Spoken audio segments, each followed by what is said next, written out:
Following in the shadows of the sublime Super Mario 64, the original Banjo-Kazooie was initially viewed as a Me Too game.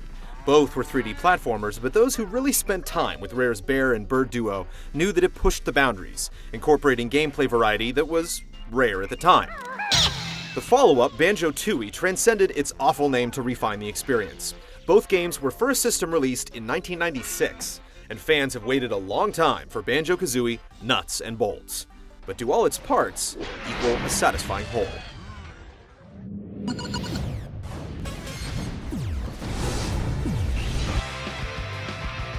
In past games, we would have scored the story in a Banjo game separately, but here it's so forgettable and ridiculous that it's hardly worth mentioning. All you need to know is that Grunty is back and you have to collect more Jiggies to make her go away. The golden jigsaw pieces are rewarded for winning challenges using vehicles built from parts you find, win, or buy. The part selection is incredible, allowing you to build cars, boats, tanks, planes, and everything in between.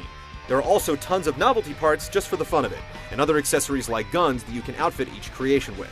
It's incredibly flexible, and the interface used to build is almost as easy as snapping Legos together. Showdown Town is the game's hub, where dozens of portals lie to the game's diverse levels. Inside the hub, you have one lone vehicle to pilot and upgrade. As you add parts, it gives you access to new areas, and not surprisingly, more portals to more levels. It's a tried and true platforming design. You collect Jiggies to open new doors, to collect more Jiggies to open even more doors. It does give you some latitude to skip some missions that aren't your thing. There are well over 100 Jiggies to collect, and once you snag one, you have to go through an arduous process to add it to your collection. First, you get the Jiggy from a dispenser, and then you take it to a collector that will finally add it to your total. We have yet to figure out the purpose of it. There are all kinds of metagames that reward you for completing various fetch quests, but the reward is rarely worth the effort. Aside from the single-player option, you can play some mini-games and races online using your creations, compare your mission times on the leaderboards, or share the plans for your vehicles.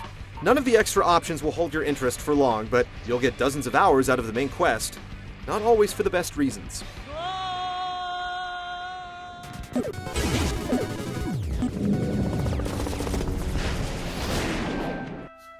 With such a robust and versatile creation tool, you'd think that the mission variety would be endless, but you ultimately end up doing three things: shooting, racing, and fetching. Of those three, racing certainly takes the precedent, making Nuts and Bolts much more Diddy Kong Racing than Banjo-Kazooie, albeit in vehicles you make yourself. The problem is that there's way too much downtime. While the interface for building is about as streamlined and quick as it could be, it's still not fast enough. It can take a while to create some vehicles, yet some of the missions you enter can last, literally, just a few seconds. So many levels are opened up so quickly that you'll enter a lot of challenges that you have no business taking part in because you don't have the parts to create a competitive vehicle, and you don't know that until you try it. You can play for half an hour and feel like you've accomplished nothing. By now you've realized that there's virtually no platforming in the game. Banjo can jump, attack, use a grapple beam, and that's it. Most navigation is handled by the vehicles. The physics and control feel great for aerial travel, but on the ground it's way too sensitive. Objects have no virtual weight, causing vehicles to snag on the lightest brush with obstacles. The initial wheels available make your car sit way too high off the ground, making it top-heavy and cumbersome to drive. When trying to be precise with Banjo's lifting ray, a lot of things feel like they're made out of papier-mâché. It all adds up to a frustrating experience. The bottom line is, we play video games to have fun, but you'll spend a lot of your time snapping parts together into vehicles that will likely fail at what you built them for. The endless racing from one ring to the next would be tolerable if accessing it wasn't faced with so many roadblocks.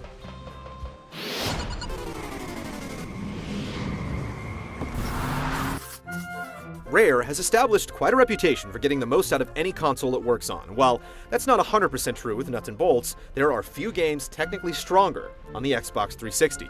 The textures actually look like they have texture. Each world is enormous, and some are so crammed with detail that they can be difficult to navigate. There is some texture draw-in and a few other anomalies, but the tech is definitely up to snuff.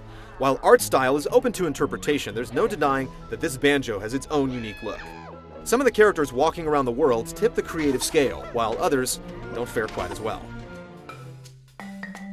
The classic Banjo theme returns, and the orchestral compositions are heavy on the xylophone and bassoon, setting the quirky, corny atmosphere. All characters speak gibberish, a technique the original games made popular, but many years on, it's beginning to wear at the seams.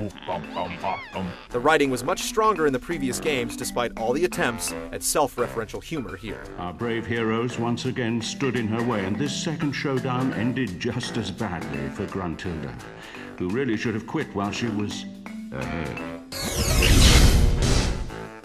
It's hard to recommend Banjo-Kazooie Nuts and Bolts. It's too complicated for kids and too convoluted for adults. If you're the creative type, you'll enjoy fiddling around with all the parts, but if you're looking for an accessible game that you can play in short bursts and make headway, then steer clear. Either way, the repetitive missions eventually grate, and the prospect of yet another Jiggy is no longer enough to carry on. Banjo's latest is all fan and very little service.